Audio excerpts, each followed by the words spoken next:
तो हम पढ़ रहे हैं सर्वेक्षण सर्वे के बारे में। तो सर्वे में के बारे में हमने सर्वे क्या होता है उसके बारे में, सर्वेक्षण के बारे में पढ़ लिया। अब लेंगे हम द टाइप्स ऑफ डिस्कवरी, खोज की विधियाँ। तो खोज की जो है ये किस क्या क्या विधियाँ हैं। पहली विधि का प्रयोग ही सामान्यतः व्यवहारिक जीवन में किया जाता है, जो विशेष तौर पर विधियाँ दी गई हैं। एक तो है परंपरागत विधि और दूसरी है वैज्ञानिक विधि। ज़्यादातर तो परंपरागत विधि का ही इस्तेमाल किया जाता है, क्योंकि दूसरी विधि जो है एक खर्चीली है, तो दूसरे इसके प्रयोग में प्रशिक्षण की आवश्यकता होती है। बहुत ही सटीक परिणाम उससे निकल जाएं, इसकी गारंटी नहीं दी जा सकती साथ में। तो फिर भी दोनों विधियों को देखा जाए तो ये दोनों ही विधियाँ खोज के तौर पर अपनाई जाती हैं। तो सबसे पहले लेंगे हम परंपरागत विधि। इस विधि में अन्वेषक निम्न रीतियों का, यानी कि जो विभिन्न प्रकार की जो रीतियां हैं उनका सहारा अन्वेषक जो है लेता है। अन्वेषक मतलब खोजकर्ता, जो अधिक सरल, सुलभ, विशिष्ट, ज्ञान रहित और कम खर्चीली है। जिसमें पहला है सहसा प्राप्त सामग्रियां, आधार पर मिली सामग्रियां, स्थानीय विवरण और साहित्यिक विवरण।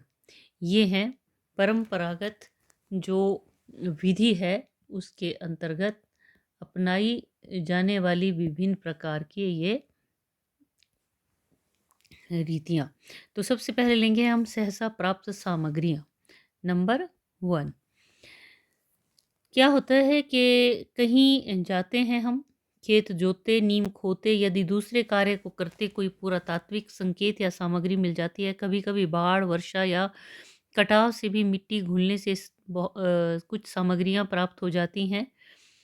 तो इसी के तहत ही ये माना जाता है कि जो भी कुछ निकलता है, चाहे कि कोई सिक्के मिल गए खोदते हुए या कुछ और प्रकार का खजाना मिल गया, तो ये सारा का सारा जैसे हल चलाते वक्त किसान को कुछ मिल जाता है या नींव खोदते वक्त मिल जाता है। तो इस या कि कोई ताम्र सामग्री मिल जाती है, ताम्रपत्र मिल जाते हैं या मूर्तियाँ मिल जाती हैं। तो ये सारे के सारे जो है ये घटनाएँ हैं सहसा, यानी कि अचानक जो है सामग्री प्राप्त हो जाती है, उसका कोई पता नहीं है। क्योंकि हम नींव खोद रहे हैं, हमें कुछ पता नहीं है कि खोदते समय हमें क्या मिलेगा। तो नींव खोदते समय लोगों को सिक्के मिल जाते हैं। ये अलग बात है कि कुछ लोग क्या होते हैं कि लालच के कारण छिपा लेते हैं और बाज़ार में सुनारों को बेच देते हैं, लेकिन ये सारा का सारा जो है, ये खोज की एक विधि के अंतर्गत आता है। दूसरा, आधार पर मिली सामग्रियाँ। इसे तलचिन्ह संकेत भी कहा जाता है। ये ऊपरी सतह पर बिखरे हुए पाए जाते हैं। हड़प्पा संस्कृति का पता शायद न लगा होता अगर वह सिंधु मुल्तान रेलवे लाइन के बनाने से के समय मजदूरों द्वारा कटाव के कारण ऊपरी आधार पर पूरा अवशेषों और मृत भांडों के टुकड़े बिखर न गए होते। बलिया में बैना नामक स्थान की पहचान यनागढ़ हिंदसांग द्वारा वर्णित बौद्ध मठ से नहीं हुई होती अगर यहाँ के कृषकों द्वारा टीलों की मिट्टी में जमे मृत भांडों के टुकड़े खेत की सफाई के समय बाहर सड़क पर इकट्ठे न किए गए होते। कभी कभी ऊंचा आधार, ऊपर खाबड़ सतह ठिकड़ों का अधिक यदि दर्शक को स्वतः किसी बस्ती की ओर का आभास देता है। खैराडीही, बलिया, उत्तर प्रदेश, जिसकी खुदाई अभी काशी हिंदू विश्वविद्यालय द्वारा की गई है। वहाँ घाघरा की ओर बने कगारों पर मिट्टी के बर्तनों के से सजे टुकड़े नीचे से ऊपर तक तथा घेरेदार कुओं के चित्र इसकी पुरातनता और विस्तार के बोधक है। कभी कभी कहीं ऊपरी सतह पर दीवालों के भाग परीक्षा समाधि स्थलों के अंश ऊपर उठे दिख जाते हैं। प्राय नगरों के ध्वंसावशेष मिट्टी के टीलों के रूप में बन जाते हैं, जिन पर जैसे कि कंकड़ है, ठिकरे हैं आदि बिखरे रहते हैं। ये वहाँ पुरातन अवशेषों का संकेत देते हैं। फसल बोने के बाद यदि आप ध्यान से देखें तो वहाँ पुरातन अवशेष, सभ्यता के अवशेष भूमि में छिपे होंगे। वहाँ की फसल कमज़ोर, विरल, पीली दिखेगी, जबकि गड्ढा, खाई आदि जहाँ होते हैं वहाँ की फसल हरी, घनी तथा विकसित होती है। इस अंतर से स्पष्ट होता है कि जहाँ की मिट्टी के तल में पुराने अवशेषों का अंश छिपा है, वह फसल की वृद्धि में बाधक है।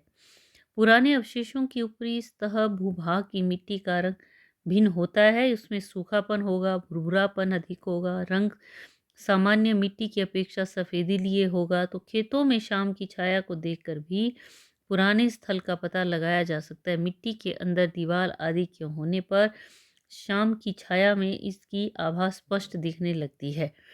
फिर अगला है स्थानीय विवरण। बहुत से स्थानों के विषय में वहाँ के स्थानीय लोगों को ज्ञान होता है, पता होता है उनको। वे परंपरा से उसके विषय में अपने पुरखों से उन्होंने सुना है, अपने पूर्वजों से या किसी विद्वान से या स्थानीय लोगों से कुछ न कुछ या कहानी किस्से सुनते आए आए होते हैं वो उनकी, और इसके लिए उनके मन में जिज्ञासा भी पैदा होती है। स्वयं भी उसके विषय में जानने का वो प्रयास करते हैं। बलिया उत्तर प्रदेश के वसंतपुर गांव में मोचटा ताल का सुराह में होने का उल्लेख करते हैं। कई ऋषियों के नाम के साथ ये ताल जुड़े हैं। यह मोचटा ताल संभवतः संबंधित है मच्छंदर नाथ से, मत्स्येंद्र नाथ से, जो बाबा गोरखनाथ के गुरु थे, जिनसे नाथ संप्रदाय की परंपरा चली थी। ये यहीं के रहने वाले थे और इनके विषय में अभी तक विद्वानों को अनिश्चितता थी कि इनका मूल स्थान कहाँ था। फिर अगला है साहित्यिक विवरण। साहित्यिक विवरणों के आधार पर पुराने अवशेषों की खोज प्रायः की जाती है।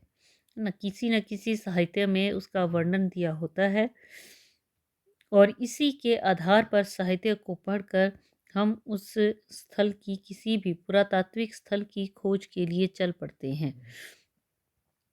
फिर है दूसरा लेंगे हम वैज्ञानिक विधि के द्वारा। तो वैज्ञानिक विधि ये दूसरी विधि है किसकी, जो कि खोज की। ये विधि आधुनिक वैज्ञानिक युग की देन है और वो भी बड़े योग्य लोगों के लिए जो इस विधि के संपादन में अधिक जो है निपुण है। इस विधि में विशेष तौर पर क्या है कि ये विधियां कारगर होते हुए भी लेकिन ये खर्चीली हैं और तकनीकी विशेषताओं के कारण बहुत ही दुरूह है। इसके लिए 5 विधियां अपनाई जाती हैं। पहला है हवाई छायांकन। पुराने स्थलों की खोज में हवाई छायांकन को प्रतिस्थापित करने वाले व्यक्तियों में OGS काफर्ड, विज़ेल, मेजर एर्गन, क्रुक्सन का नाम उल्लेखनीय है। इसमें हवाई जहाज पर बहुत शक्तिशाली फोटो कैमरा लगाया जाता है। जब जहाज उड़ान भरता है तो एक बड़े क्षेत्र की फोटो उसमें भर जाती है। उतने बड़े क्षेत्र में खोज के लिए जाने वाले दल पर बहुत अधिक खर्चा करना पड़ता है तथा एक लंबा समय लगता है। ये सारी समस्या एक उड़ान ने तय कर दी है। इस छायांकन में उपज के दृश्य, पृथ्वी तल का स्वरूप, मृत भांडों के टुकड़ों का फैला होना, पुराने अवशेषों का उजागर होना स्पष्ट दिखाई पड़ता है। और इससे उपलब्ध प्रमाण 3 प्रकार के होते हैं। एक तो भूमि के उभार के रूप में विद्यमान प्राचीन स्थल, दूसरा प्रतिबिंब संकेत शैडो साइट, और तीसरा शस्य संकेत क्रॉप साइट। इन प्रमाणों में जहाँ पूरा अवशेष होते हैं वहाँ छायांकन में अन्य स्थलों की अपेक्षा भूमि में उभार दिखता है। कभी कभी पुरास्थल वाली भूमि की छाया के आधार पर पुरावशेषों के होने का अनुमान लगाया जाता है। फसल भी पुरावशेषों के ऊपर वाली भूमि पर पीली तथा कम उपजाऊ दिखाई देती है। ये छायांकन 3 तरह के होते हैं: वर्टिकल, ऑब्लिक्यू, स्टेरेस्कोपिक। लंबवत, वक्रवत, स्टीरियोस्कोपिक। स्टीरियो तो इस तरह के होते हैं दोहरे ताल द्वारा चित्र देखने की विधि से। ये इस तरह से ये 3 तरह के लिए होते हैं। फिर अगला है दूसरा सॉइल एक्सपेरिमेंट, भू परीक्षण। तो भूमि के भीतर पुराने अवशेष कहाँ छिपे होते हैं इसकी जानकारी के लिए भूमि के परीक्षण की नई विधियाँ अपनाई गई हैं।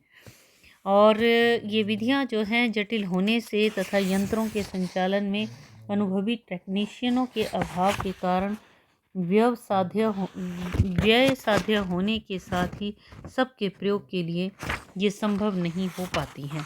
तो 2 प्रकार की रीतियाँ, एक है लौह शलाका डालना और दूसरी है ध्यान द्वारा।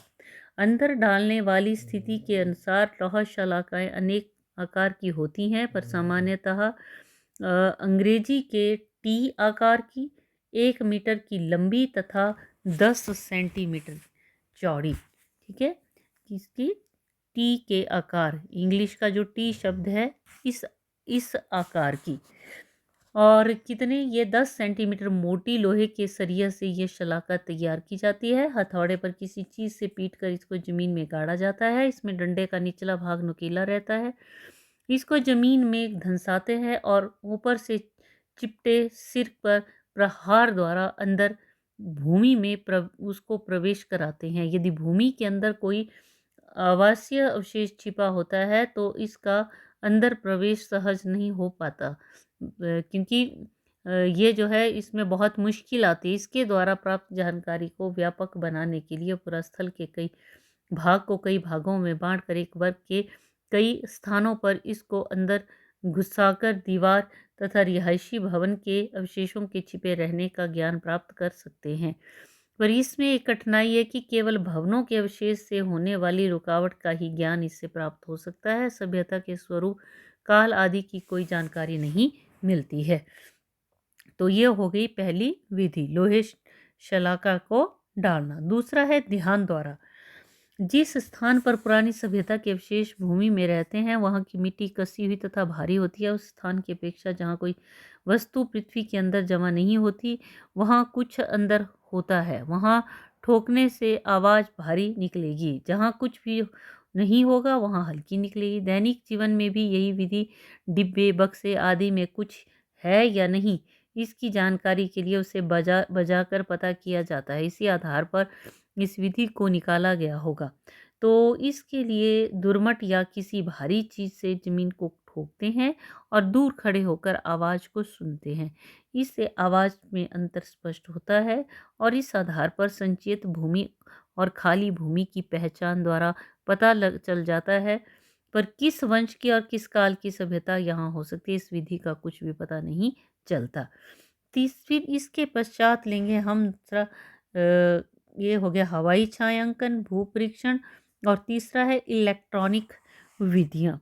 इसका सामान्य खोजी द्वारा प्रयोग करना संभव नहीं होता, क्योंकि प्रत्येक खोजी इस उपकरण को साथ नहीं रख सकता, नहीं इसका प्रयोग कर सकता है, क्योंकि यह व्यवसाध्य होने के साथ तकनीकी जानकारी के बिना प्रयोग नहीं किया जा सकता। तो इसमें सावधानियाँ अधिक होती हैं और इसे लेकर सर्वेक्षण में बराबर नहीं जा सकते। लेकिन फिर भी इसको कैसे यूज़ करते हैं? तो पहला है मेटल डिटेक्टर। इसका प्रयोग वहीं किया जाता है जहाँ का पूरा स्थल धातु काल से संबंधित होता है, और ये एक यंत्र है जिसको रखते ही जहाँ कहीं भी धातु की सामग्री अंदर होती है, वहाँ से ये एक प्रकार की आवाज़ करने लगता है। तो जैसे कि वाराणसी में काशी विश्वनाथ मंदिर में ज्ञानवापी की मस्जिद की ओर से जाएं तो आपके शरीर पर मेटल डिटेक्टर लगाकर जांच की जाती है। तो पॉकेट में यदि पैसा, कलम या धातु का कैप या कुछ भी है तो वो आवाज़ करना शुरू कर देता है। तो यही अवस्था भूमि के साथ भी होती है। अगला है विद्युत प्रतिरोधक मापक। ये यंत्र है जिसके द्वारा पृथ्वी तल में विद्युत धारा को प्रवाहित कर उसके प्रवाह को मापा जाता है। इसमें ये विशेषता है कि जब विद्युत प्रवाह भूमि तल में देते हैं तो वोल्टामीटर जो धारा की गति का मापन करता है वो नमी के आधार पर चलने लगता है, और ये सादी भूमि में जल सोखने की क्षमता अधिक होती है। तो मिट्टी के रंध्र खुले होते हैं और उसमें इससे उनमें नमी अधिक होती है। जहाँ वहाँ घनात्मक विद्युत संचालित होती है। जहाँ नियवसित स्थान होता है वहाँ मिट्टी के अंदर कुछ जमा होने से जल के प्रवाह और शोषण की क्षमता कम होती है।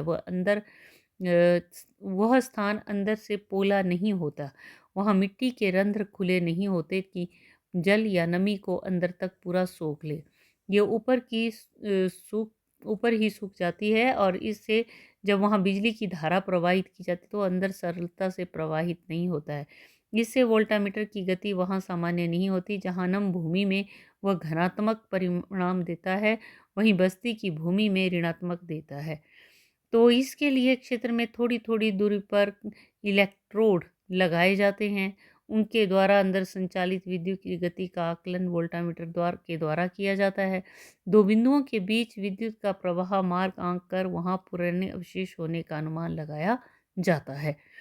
फिर है मैग्नेटोमीटर। यह ज़मीन के अंदर छिपी वस्तुओं को खोजने की सबसे विकसित किंतु जटिल विधि है। यह एक अत्यंत संवेदी चुंबकीय यंत्र है। मैग्नेट में खिंचाव की शक्ति होती है। इससे बना ये यंत्र पृथ्वी के अंदर के गुरुत्वाकर्षण की तीव्रता का माप करता है। जहाँ खिंचाव नहीं है वहाँ जमाव की कोई गुंजाइश नहीं रहती। जिस क्षेत्र में कोई पुराना अवशेष छिपा होता है वहाँ पर प्रोटॉन की मात्रा अधिक होती है। साधारण मिट्टी की तुलना में गड्ढों, खाइयों, दीवारों, ईंट, मिट्टी के बर्तनों के ठीकरों, धातुओं में गुरुत्वाकर्षण की मात्रा अधिक तीव्र होती है। इस मीटर को लगाने पर यह खिंचाव करता है और सामान्य स्थल की ओर रेखाएं बनाने लगता है। तो जैसे जैसे इसको क्षेत्र में घुमाते जाएंगे, इसमें रेखाओं का उतार चढ़ाव धरातल के जमाव के अनुसार बदलने लगता है। इसी को देखकर भूमि तल के जमाव के विषय में अनुमान लगाया जा सकता है, पर इसमें भी वही कठिनाई आती है जो विद्युत प्रतिरोधक मापक में देखी गई हैं। फिर है चौथा, इसके बाद लेंगे हम इलेक्ट्रॉनिक विधि के पश्चात चौथा है मृदा विश्लेषण। मृदा मतलब मिट्टी। मिट्टी में कुछ रासायनिक तत्व निर्धारित मात्रा में प्रकृति प्रदत्त होते हैं। जब उसके स्वरूप में कोई व्यवधान बाहरी वस्तुओं से भिन्न होता है तो उसमें मात्रात्मक अंतर आने लगता है। फास्फोरस एक ऐसा तत्व है कि मिट्टी के भीतर यदि कोई वस्तु खुले क्षेत्र में जमा हो जाए तो इसकी मात्रा उसमें स्वाभाविक रूप से बढ़ जाएगी। इसी प्रकार कैल्शियम एवं नाइट्रोजन की मात्रा में भी आवास के परिणाम में वृद्धि हो जाती है। अगला है सर्वे ऑफ सी बॉटम, समुद्र तलीय सर्वेक्षण। समुद्र का आकार बढ़ता घटता रहता है। जहाँ आज सूखा है वहाँ कभी समुद्र था, तो जहाँ समुद्र है वहाँ कल ऊंचा स्थान रहा होगा। भारत भूमि के विषय में कहा जाता है कि इसके ऊपर में कभी समुद्र था और दक्षिण ऊंचा था। आज धरातलीय परिवर्तन ने इस स्थिति को बदल दिया है, तो वह बहुत से हमारे पुरास्थल जो कभी ऊपर थे वे आज समुद्र में है।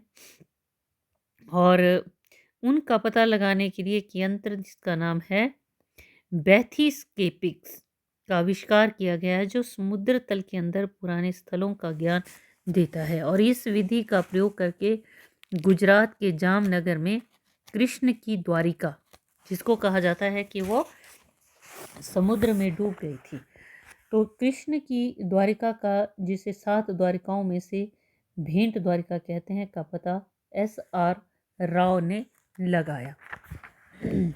तो ये थी खोज की विधियां। नेक्स्ट लेंगे हम रिमोट सेंसिंग के बारे में। तो रिमोट सेंसिंग, किसी भी जगह का उत्खनन करने से पहले रिमोट सेंसिंग टेक्निक द्वारा ये पता लगाया जाता है कि वह स्थान कहाँ है, कितना बड़ा, ताकि उस स्थल की पूरी जानकारी उत्खननकर्ता को प्राप्त हो सके। रिमोट सेंसिंग में 2 तरह की टेक्निक का यूज़ किया जाता है, सक्रिय व निष्क्रिय। सक्रिय, जिन उपकरणों के द्वारा स्थल के से प्राप्त वस्तुओं का अध्ययन किया जाता है, वह सक्रिय तकनीक का हिस्सा माने जाते हैं। और ये भी 2 तरह के होते हैं। राडार, इनका कार्य ज़मीन के अंदर छिपी हुई वस्तुओं के होने का संकेत भेजता है। लेज़र अल्टीमीटर, ज़मीन के ऊपर बने ढांचे की ऊंचाई लंबाई का पता लगाने में इसका प्रयोग होता है और इसमें भी राडार का इस्तेमाल किया जाता है। और दूसरी है निष्क्रिय। तो निष्क्रिय वह उपकरण जो घटना स्थल के बाहरी स्वरूप के बारे में जानकारी देते हैं कि स्थल का क्षेत्र स्वरूप कितना बड़ा व किस आकार का है। सैटेलाइट इमेज निष्क्रिय उपकरण का उत्तम उदाहरण है। तो ये है रिमोट सेंसिंग के बारे में और इसी के साथ साथ सर्वे के बारे में। पुरातत्व में उत्खनन किस तरह से होता है, तो इसके बारे में हम अगले वीडियो में बात करेंगे। तो आज के लिए